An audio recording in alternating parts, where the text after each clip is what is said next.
Commentaire de saint Thomas d'Aquin sur l'Évangile de Jean, chapitre 11, suite. Il montre l'efficacité de la prière quand il dit « Père, je te rends grâce de m'avoir écouté ». Et en cela, nous avons une preuve que Dieu est toujours disposé à donner avec largesse, selon le psaume. Le désir des pauvres, le Seigneur l'a exaucé. Psaume 9, verset 17. De telle sorte qu'il exauce le désir avant même qu'on profère des paroles. Citation. À la voix de ta clameur, aussitôt qu'il l'entendra, il te répondra. Isaïe chapitre 30, verset 19. Et encore, eux parlant encore, je dirais, me voici présent. Isaïe chapitre 30, verset 19. Il est donc d'autant plus à propos de penser du Seigneur Sauveur que Dieu le Père, prévenant sa prière, l'exaucerait. Car les larmes que le Christ avait versées pour la mort de Lazare ont eu le rôle de prière. Par le fait qu'il rend grâce au commencement de la prière, nous est donné l'exemple que, lorsque nous voulons prier, nous devons, avant de demander des choses futures, rendre grâce à Dieu pour les bienfaits reçus. Citation. En toute chose, rendez grâce à Dieu. 1 Thessaloniciens chapitre 5, verset 18. La parole de m'avoir écouté, si on l'entend du Christ en tant qu'il est homme, ne présente pas de difficulté. En tant qu'homme, en effet, le Christ était moindre que le Père, et ainsi il lui convient de prier le Père et d'être exaucé par lui. Mais si, comme le veut saint Jean Chrysostome, on l'entend du Christ selon qu'il est Dieu, alors cette parole présente une difficulté, car selon qu'il est Dieu, il ne lui convient pas de prier ni d'être exaucé, mais plutôt d'exaucer les prières des autres. Et c'est pourquoi il faut dire que quelqu'un est écouté quand sa volonté est accomplie. Or, la volonté du Père est toujours accomplie, comme il est dit dans le psaume, « Tout ce qu'il a voulu, il l'a fait ». Psaume 113, verset 3. Donc, puisque la volonté du Père et du Fils est la même, toutes les fois que le Père accomplit sa volonté, il accomplit la volonté du Fils. Le Fils dit donc en tant que Verbe, « Je te rends grâce de m'avoir écouté », c'est-à-dire « Tu as fait ce qui était dans ton Verbe pour être fait ». Citation, « Car il a dit et cela a été fait ». Psaume 32, verset 9. Il exclut la nécessité de prier en disant « Moi, je savais que tu m'exauces toujours ». Là, le Seigneur montre sa divinité comme d'une manière obscure, comme s'il disait « Pour faire ma volonté, je n'ai pas besoin de prière, parce que depuis l'éternité ma volonté est accomplie. » Citation. « En tout, il fut exaucé à cause de sa révérence. » Hébreux chapitre 5, verset 7. Car moi je savais, c'est-à-dire avec certitude, que toujours moi, le Verbe, tu m'écoutes, parce que tout ce que tu fais est en moi pour être fait. De même, moi, homme, tu m'écoutes toujours, parce que ma volonté est toujours conforme à ta volonté. Mais c'est à cause de la foule qui m'entoure que j'ai parlé, afin qu'ils croient que c'est toi qui m'as envoyé.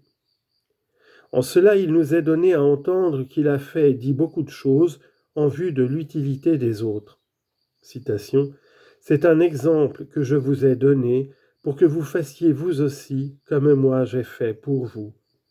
Jean chapitre 13, verset 15. Car toute action du Christ nous instruit. Or le Christ voulut spécialement démontrer par cette prière qu'il n'était pas étranger au Père, mais qu'il le reconnaissait comme son principe. Et c'est pourquoi il ajoute « afin qu'il croie que c'est toi qui m'as envoyé ». Citation. « Telle est la vie éternelle, qu'ils te connaissent, toi le seul véritable Dieu, et celui que tu as envoyé, Jésus-Christ. » Jean chapitre 17, verset 3. Et encore, « Dieu envoya son Fils né d'une femme, née sous la loi. » Galates chapitre 4, verset 4. Et en cela est montrée l'utilité de la prière. Et après avoir dit cela, Il cria d'une voix forte, « Lazare, viens dehors !» Et aussitôt celui qui avait été mort sortit, les pieds et les mains liés de bandelettes, et son visage était enveloppé d'un suaire. Jésus leur dit, « Déliez-le et laissez-le aller. » Ici, l'évangéliste traite du relèvement de Lazare, et à ce sujet, il fait trois choses. D'abord, il montre la voie de celui qui le fait se dresser, puis l'effet de la voie, enfin le commandement de délier celui qui s'est redressé. La voie de celui qui le fait se dresser. Or, il montre que la voix de celui qui le fait se dresser est forte. C'est pourquoi il dit, après avoir dit cela, il s'agit de Jésus, il cria d'une voix forte, et ceci au sens littéral, pour détruire l'erreur des gentils et de certains juifs qui disent que les âmes des morts s'attardent dans les tombeaux avec les corps. C'est pourquoi il clame, comme faisant venir de loin l'âme qui ne se trouve pas dans le tombeau. Ou bien il faut affirmer, et c'est mieux, que la voix du Christ est dite forte à cause de la grandeur de sa puissance. Car sa puissance fut si grande qu'il ressuscita Lazare de la mort, comme celui qui dort est tiré du sommeil. C'est pourquoi le psaume dit « Il a donné à sa voix une voix de puissance ». Psaume 67, verset 34. Aussi cette voix forte est représentative de cette voix forte qui sera entendue à la résurrection commune, par laquelle tous seront ressuscités des tombeaux. Citation, « Au milieu de la nuit, une clameur retentit. » Matthieu chapitre 25, verset 6. Il crie donc en disant « Lazare, viens dehors ». Il appelle celui-ci par son nom propre, parce que si grande était la puissance de sa voix, qu'ensemble tous les morts auraient été contraints de sortir si, par l'expression du nom, il n'eût pas déterminé sa puissance vers un seul, comme saint Augustin le dit dans son livre « De Verbis Domini ». Aussi est-il donné par là à entendre que le Christ appelle les pécheurs à sortir de la fréquentation du péché. Citation, « Sortez d'elle, ô mon peuple ». Apocalypse, chapitre 18, verset 4. Et même de son occultation en manifestant le péché lui-même par la confession.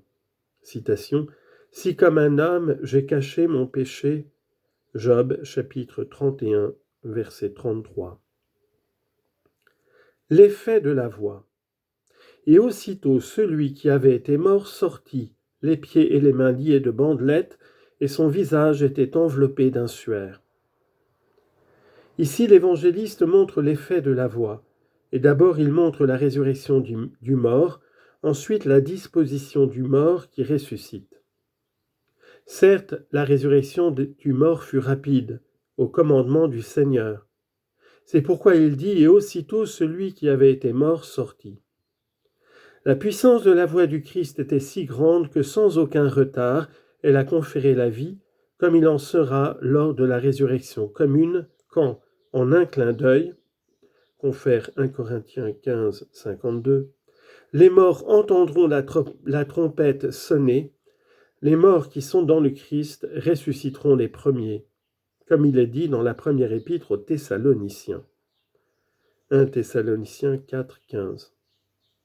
Déjà, en effet, est anticipée la mission du Christ dont il est dit plus haut, « Elle vient l'heure et c'est maintenant où les morts qui sont dans les tombeaux entendront la voix du Fils de Dieu, et ceux qui l'auront entendu vivront. » Jean chapitre 5, verset 25. Ainsi donc est accompli ce qu'avait dit le Seigneur, « Mais je m'en vais le tirer du sommeil. » Quant à la disposition de celui qui ressuscite, il est dit lié, c'est-à-dire ayant les mains et les pieds liés de bandelettes, avec lesquelles les anciens enveloppaient les morts. Et son visage était enveloppé d'un suaire pour ne pas faire horreur. C'est pourquoi le Christ ordonna à celui qui était lié et tout entier recouvert de ressusciter, pour que le miracle fût mieux reconnu comme vrai.